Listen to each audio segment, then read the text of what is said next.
What's up everyone, it's Bucky. Welcome to your 8th Java tutorial. In this tutorial I'm going to be talking about a new type of data, and that's called an int. And what an int is pretty much not like double before, where you had numbers like 3.54, or you could use fractions or decimal points. With int, it stands for integer, and integers are whole numbers like 6 or 75 or 76. And you can only use whole numbers without a fraction and no decimal point. So another thing I want to point out is whenever you use int, like to divide and multiply and add and subtract, whenever you use two ints to do these operations, your answer is also an int. So even if your number comes uneven, like 11 divided by 4, that doesn't divide evenly.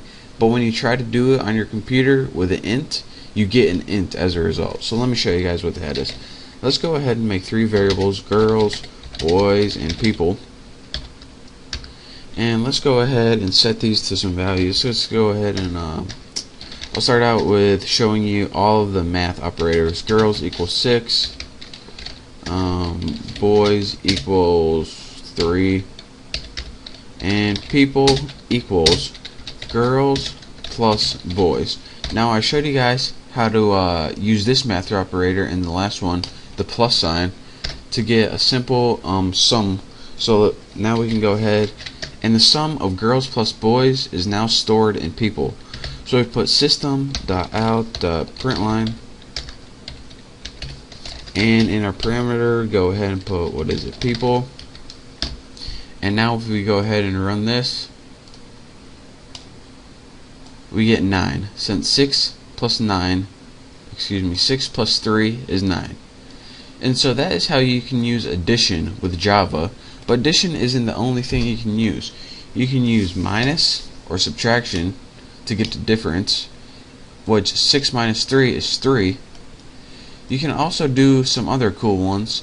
In the symbol for multiply is actually the asterisk, which is that little symbol above the 8. So whenever you want to multiply, make sure to use that.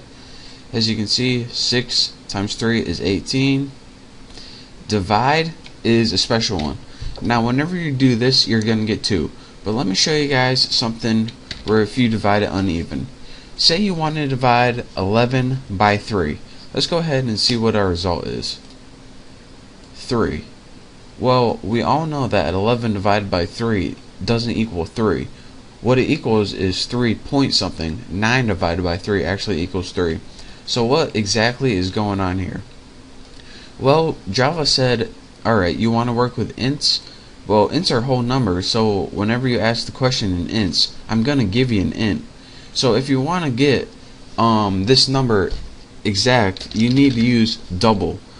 So go ahead and press OK, and there's your answer, 3.66. So that's the difference between int and double. Int gives you whole numbers, and double gives you like a fraction of a number, or numbers with the decimal points.